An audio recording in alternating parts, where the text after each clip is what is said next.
Halo semuanya, perkenalkan nama saya Tiffany Distiasari. Pada kali ini saya bersama teman-teman saya akan mempraktikkan teknik reassurance dan konfrontasi dalam konseling. Langsung simak videonya yuk.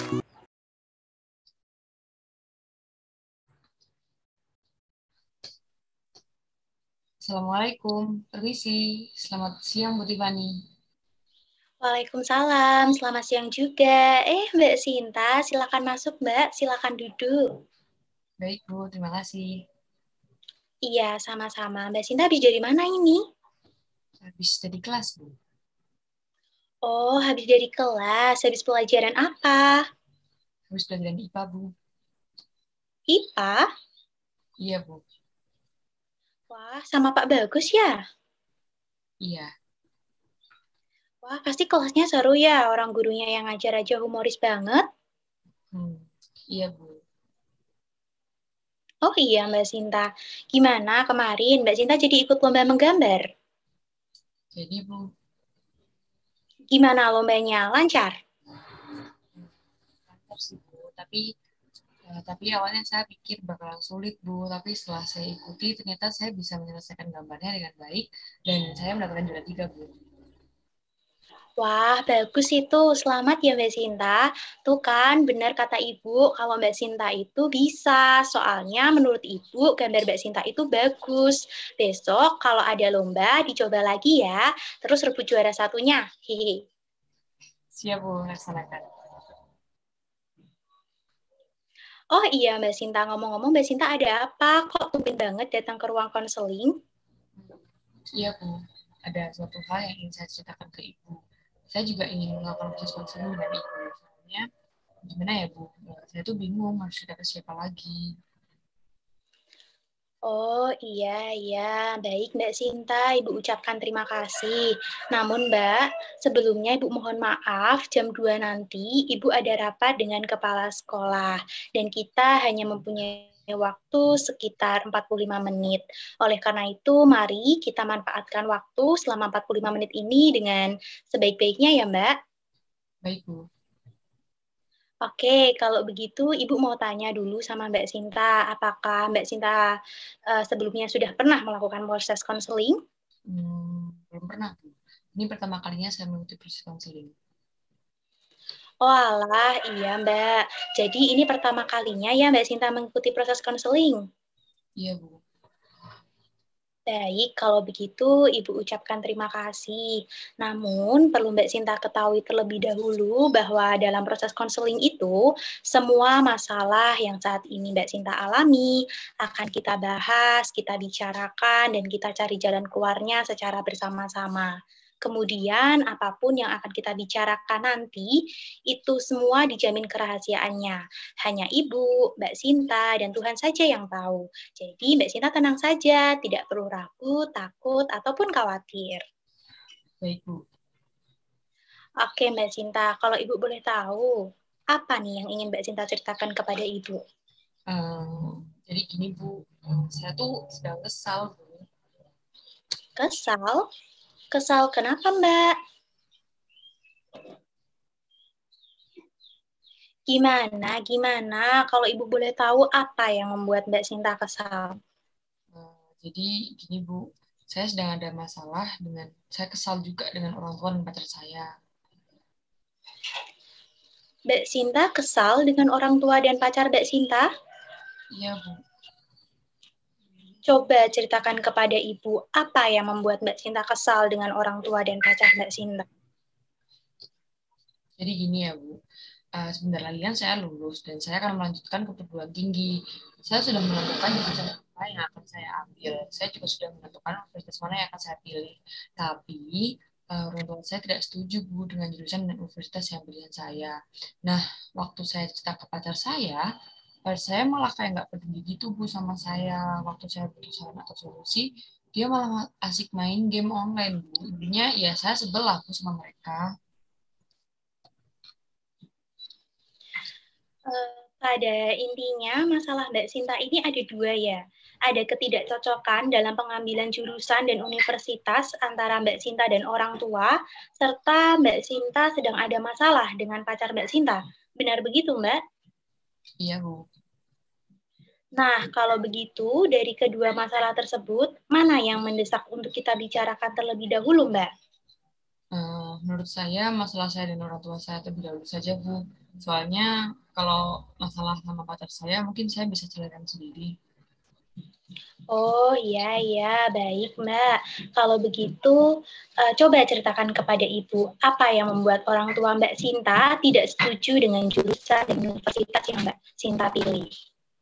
Orang tua saya bilang jurusan yang akan saya pilih itu nggak penting dan universitas yang saya pilih katanya terlalu jauh. Kemudian orang tua saya juga bilang ke saya, Bu, kalau mereka udah nentuin universitas dan jurusan yang cocok untuk saya. Kan nyebelin banget. Jadi menurut Mbak Sinta, orang tua tidak setuju dengan jurusan dan universitas pilihan Mbak Sinta karena sudah mempunyai pilihan jurusan dan universitas yang cocok untuk Mbak Sinta. Begitu, Mbak?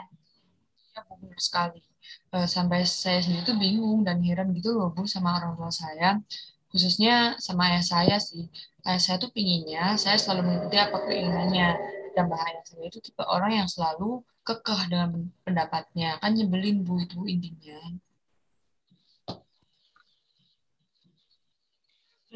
Ya, ya. Dari pernyataan Mbak Sinta barusan, sepertinya ayah Mbak Sinta ini orang yang memiliki pola asuh otoriter ya? Iya, Bu. Dari dulu, masalah sekolah dan jurusan selalu dipilihkan oleh orang tua. Dan saya tidak tahu, dan saya tahu kakak saya itu nggak nyaman kan. Dia sebenarnya juga menderita, Bu. Tapi anehnya, dia nggak mau bilang sama ayah sama ibu saya. Dia hanya bilang iya-iya terus. Aneh banget, Bu, sumpah. Saya sendiri tuh sampai gemes gitu loh, Bu, sama kakak saya. Ya jujur ya, Bu. Saat ini, saya pribadi juga merasa tertekan dengan sikap dan pola asuh ayah saya. Sakit banget, Bu, rasanya ketika apa yang menjadi cita-cita atau mimpi saya itu ditentang dan tidak direstui oleh orang tua. Iya, Mbak Sinta, Ibu Pak. Dan mengerti apa yang Mbak Sinta rasakan. Memang bukan hal yang mudah berada di posisi tersebut. Ibu pribadi juga pernah berada di posisi tersebut. Namun Mbak Sinta harus sabar ya, harus tetap kuat dan semangat menghadapi sikap ayah Mbak Sinta yang seperti itu. Iya, Bu. Jujur saya tuh udah nggak paham lagi gitu dengan pola pikir ayah saya. Ibu saya juga selalu mendukung ayah terus. Kalau kayak gini terus, mendingan mulai sekarang sih saya nggak mau lagi sama orang tua saya. Saya juga nggak mau lah minta saran atau pendapat sama mereka lagi. Sebentar, sebentar. Coba Mbak Sinta pikirkan lagi tentang rencana yang akan Mbak Sinta lakukan tersebut. Karena biar bagaimanapun mereka orang tua Mbak Sinta. Ya, iya sih, Bu. Tapi gimana ya, Bu? Saya tuh nggak mau diatur-atur terus. Saya juga pingin tahu kayak teman-teman saya yang lain yang selalu didukung oleh orang tuanya, apa yang mereka sukai dan apa yang mereka minati selalu disupport. Dan saya selalu ditentang. Iya, Mbak Sinta, iya, Ibu paham apa yang Mbak Sinta rasakan. Namun, sebelumnya, Ibu ingin bertanya, sebenarnya tuh Mbak Sinta ingin mengambil jurusan apa dan universitas mana, sedangkan orang tua menyuruhnya apa, Mbak? Jadi gini, Bu, saya ingin mengambil jurusan BK di Universitas Negeri Jakarta. Tapi orang tua saya menyuruh saya untuk mengambil jurusan kedokteran di UKSW Salatiga itu, Bu. Padahal ya, saya tidak menyukai bidang tersebut. Dengan kata lain, Mbak Sinta tidak berminat di jurusan kedokteran ya? Iya, Bu, bener banget. Tapi orang tua saya tetap kekeh, Bu, nyuruh saya kuliah di jurusan tersebut. Padahal ya dari dulu saya tuh selalu bilang ke orang tua saya kalau besok lulus SMA, saya ingin melanjutkan pendidikan di jurusan BK.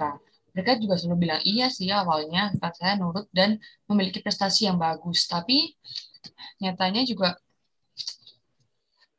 ternyata selama ini mereka tidak pernah mendengarkan saya, Bu. Orang tua saya bohong sama saya. Saya kecewa, Bu, dengan mereka. Apa saya harus berontak? Harus keluar dari rumah terlebih dahulu. Baru mereka mau dengerin dan kabulin permintaan saya. Sepertinya iya deh, Bu. Saya harus pergi dulu dari rumah. Baru mereka sadar bahwa saya tuh bener-bener serius melakukan kuliah di jurusan kedokteran.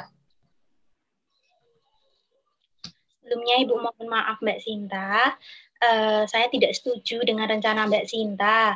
Mbak Sinta tidak boleh bertindak seperti itu, karena jika Mbak Sinta bertindak seperti itu hanya akan menambah masalah Mbak Sinta saja, bukan malah mengurangi masalah Mbak Sinta. Tapi saya udah muak, Bu. Saya merasa orang tua saya tidak peduli dan kebahagiaan saya. Mereka selalu membentuk saya sesuai dengan apa yang mereka mau. Padahal kan saya juga punya mimpi, cita-cita sendiri. Memang benar sih saya anak mereka, tapi apa saya gak boleh nentuin karir saya sendiri?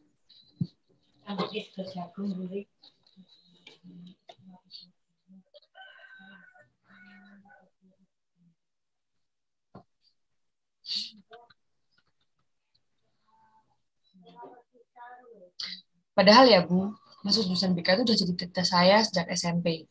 Saya selalu belajar dan melakukan yang terbaik. Saya selalu nurutin apa yang orang tua saya mau. Saya berpikir bahwa ketika saya nurut dengan orang tua saya, mereka akan memahami saya dan memberikan sedikit kebebasan kepada saya. Tapi nyatanya beda.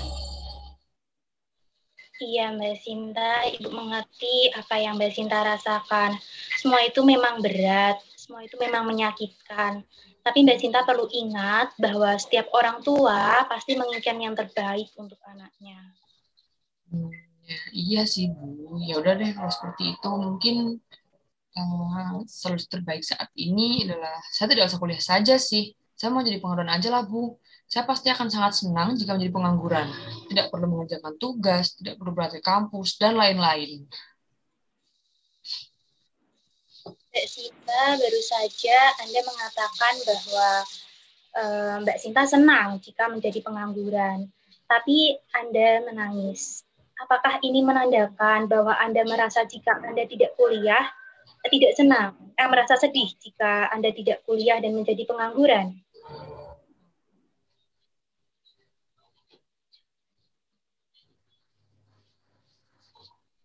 Iya, Bu. Soalnya saya bingung kalau seperti ini. Terus saya harus gimana ya, Bu? Tenang Mbak Sinta, tenang. Sepertinya Mbak Sinta membutuhkan waktu sejenak untuk meluapkan emosi Mbak Sinta. Setelah Mbak Sinta tenang, kita lanjutkan untuk membicarakan dan sama-sama mengenai solusi terbaik yang bisa Mbak Sinta lakukan. Yang mana solusi tersebut tentunya tidak merugikan diri Mbak Sinta maupun orang lain. Enggak, Bu. Saya nggak butuh waktu untuk main diri. Saya sudah tenang kok, Bu. Bisa langsung lanjut, Bu. Mbak Cinta, baru saja Anda mengatakan bahwa Anda sudah tenang dan siap melanjutkan proses konseling. Namun, Ibu lihat ekspresi dan gerak tubuh Mbak Cinta tidak menunjukkan hal tersebut. Apakah hal tersebut menandakan bahwa Mbak Cinta memerlukan waktu sejenak untuk menenangkan diri?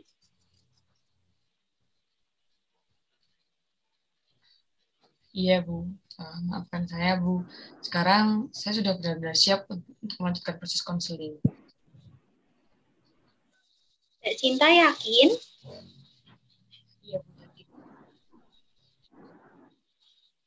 Oke, kalau begitu baik Mbak Sinta, tidak apa-apa. Setelah Ibu mendengarkan cerita Mbak Sinta, Ibu ingin bertanya, apakah Mbak Sinta sudah mencoba membicarakan hal tersebut secara baik-baik dengan kedua orang tua? Saya hanya bilang kalau saya ingin mengambil jurusan BK di UNY. Kemudian orang tua saya langsung menentang. Lalu kami berdebat dan akhirnya saya masuk kamar dan setelah itu tidak ada percakapan lagi, Bu. Nah, pada intinya Mbak Sinta belum membicarakan hal tersebut secara baik-baik dengan orang tua Mbak Sinta ya? Iya sih, Bu. Soalnya udah terlanjur males sih, Bu ya. Kalau di debat juga nggak mau kalah. Nah, kalau begitu menurut Mbak Sinta sudah tepat belum tindakan tersebut? Belum sih, Bu. Nah, kalau seperti itu, apa yang seharusnya Mbak Sinta lakukan? Hmm, Mungkin saya akan mencoba untuk menemui orang tua saya dan kemudian meminta maaf lebih dahulu ya. Lalu saya akan mencoba untuk membicarakan alasan mengapa saya tidak setuju dengan jurusan dan universitas pilihan ayah dan ibu saya.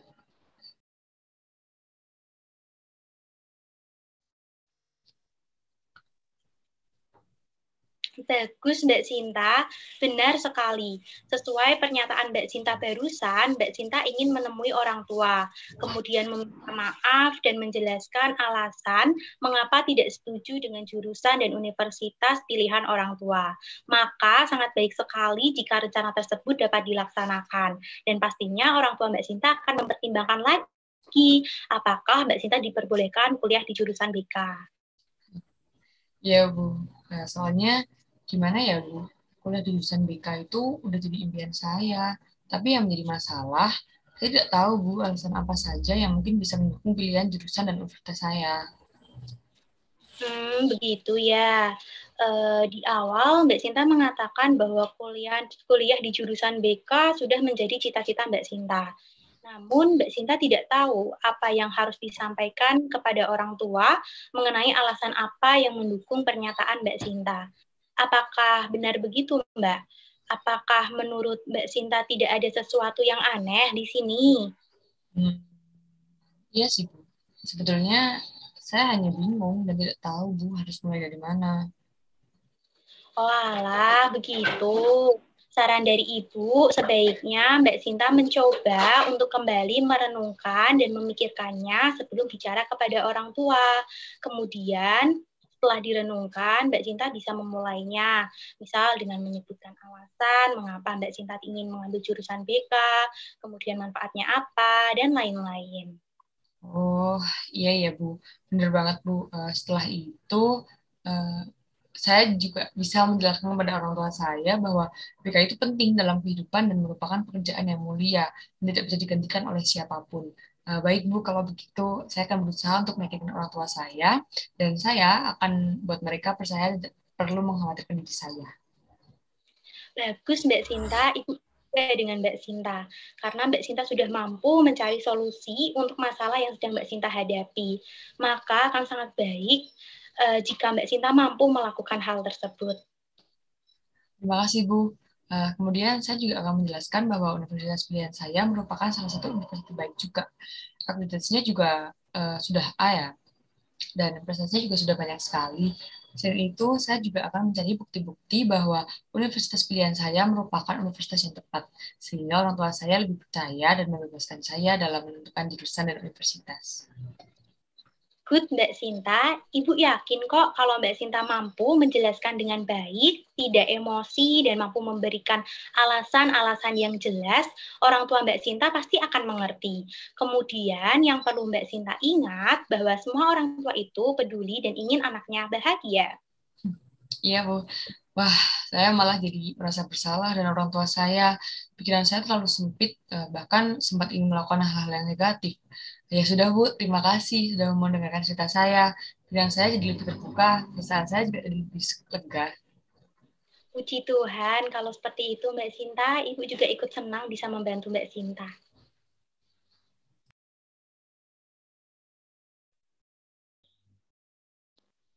Saya sebagai observer 1 tadi memperhatikan Mbak Tiffany, mempraktikkan sebagai konselor, menurut saya sudah baik. Teknik reassurance dan teknik konfrontasi juga sudah ada. Terima kasih.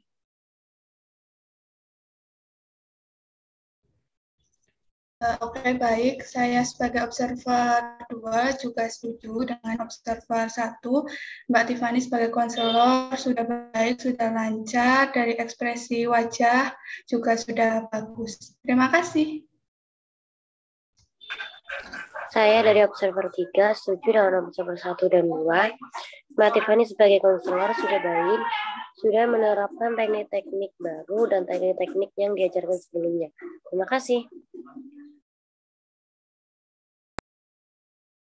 Nah, sekian video dari saya. Semoga bermanfaat bagi kita semua. Terima kasih.